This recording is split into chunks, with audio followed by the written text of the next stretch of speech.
Hello friends, welcome to banking today channel.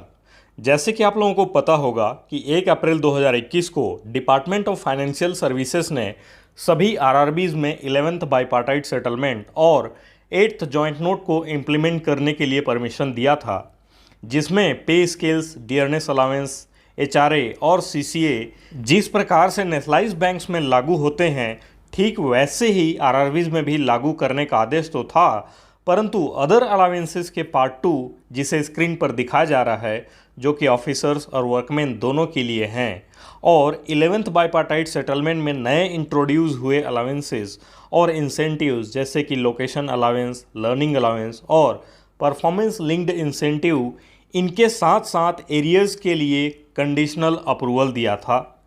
तो इसमें से एरियर्स की पेमेंट जिसे पहले 6 मंथ्स के इंटरवल में 2 किस्तों में पे करने के लिए बोला गया था, उसमें राहत देते हुए, सुधार करते हुए 20 अप्रैल 2021 को डिपार्टमेंट ऑफ फाइनेंशियल सर्विसेज ने नया अप्रूवल लेटर दिया है, जारी किया है, जिसके तहत अब आरआरबीज के स्टाफ्स को 11th बाईपार्टाइट सेटलमेंट का एरियर्स उनके रेस्पेक्टिव आरआरबीज के सीआर-एआर रेशियो के अनुसार पेमेंट किया जाएगा। और नए अप्रूवल लेटर में अब एरियर्स को किस तरीके से पेमेंट किया जाएगा, उसको कुछ इस तरह से क्लासिफाई किया गया है कि जिन आरआरबीज के CRAR capital to risk weighted assets ratio 9% से ज़्यादा है 31 मार्च 2021 के स्थिति में, वे अपने एम्प्लॉयज़ के एरियर्स के पेमेंट के लिए उनके संबंधित बोर्ड ऑफ डायरेक्टर्स के अप्रूवल के बाद चाहे तो एक ही इंस्टॉलमेंट में पे कर सकते हैं या फिर कुछ अप्रोप्रिएट नंबर ऑफ इंस्टॉलमेंट्स में, जैसे उनके बोर्ड ऑफ डायरेक्टर्स डिसाइड करेंगे उसके अकॉर्डिंग पे कर सकते हैं।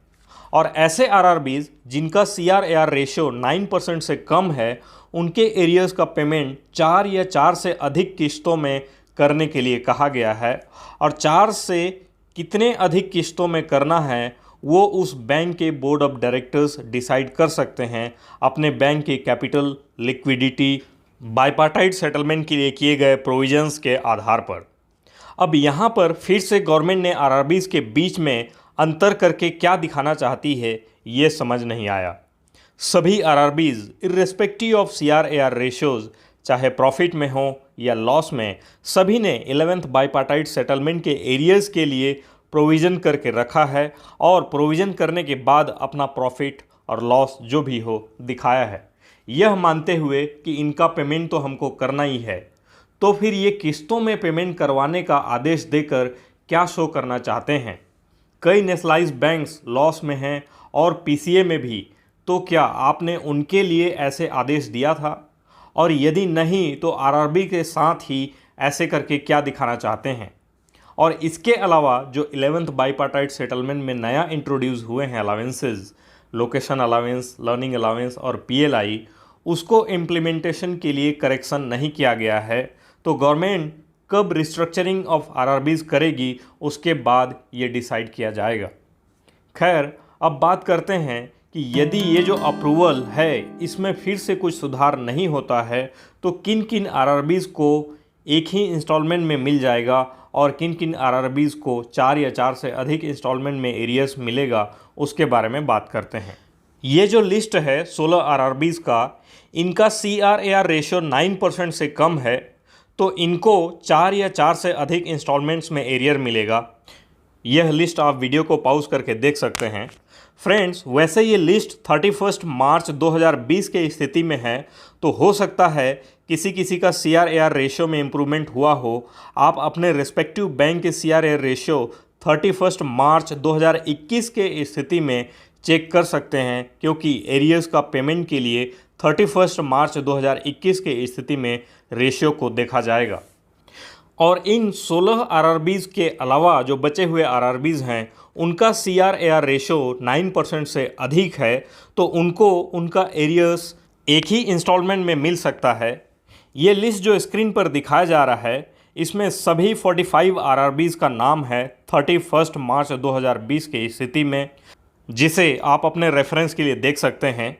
इसमें छत्तीसगढ़ राज्य ग्रामीण बैंक का सबसे हाईएस्ट सीआर-एआर रेशियो है 21.97%। और सेकेंड हाईएस्ट है त्रिपुरा ग्रामीण बैंक जिसका CRAR रेशियो है 21.37% और लोवेस्ट CRAR रेशियो वाला बैंक है मध्यांचल ग्रामीण बैंक जिसका रेशियो है -10.03%। फ्रेंड्स, इस लिस्ट में से 3 RRBs बड़ौदा उत्तर प्रदेश ग्रामीण बैंक, काशी गोमती समयुद्ध ग्रामीण बैंक, पूर्वांचल ग्रामीण बैंक, तीनों का अमलगमेशन करके एक बैंक बनाया गया है जिसे नाम दिया गया है बड़ौदा यूपी बैंक, जो कि 1 अप्रैल 2020 से इफेक्टिव हुआ है। तो अब 43 RRBs होंगे। और यदि आप यह जानना चाहते हो कि इन RRBs के स्पॉन्सर बैंक कौन कौन से हैं, तो आप स्क्रीन पे दिखाए लिस्ट के माध्यम से देख सकते हैं वीडियो को पॉज करके।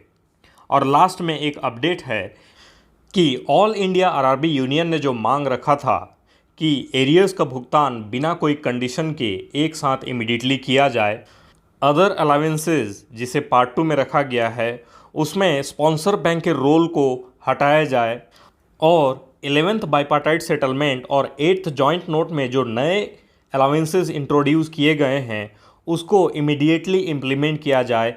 ये मांगें अभी पूरी नहीं हुई है, इसलिए United forum of RRB unions ने जो प्रोटेस्ट प्रोग्राम रखा था उसे कंटिन्यू रखा जा सकता है और उसी प्रोग्राम के तहत प्रोटेस्ट किया जाएगा, जिसमें मई मंथ के फर्स्ट वीक में 2 दिन का स्ट्राइक कॉल भी लिया जा सकता है। फ्रेंड्स, आज के वीडियो में बस इतना ही। इस वीडियो को लाइक कीजिए, शेयर ज़रूर करें और बैंकिंग टुडे चैनल को यदि आपने अभी तक सब्सक्राइब नहीं किया है तो प्लीज़ अभी सब्सक्राइब कर लीजिए ताकि आगे आने वाले हमारे सभी वीडियोज़ के अपडेट्स आपको मिलते रहें। धन्यवाद।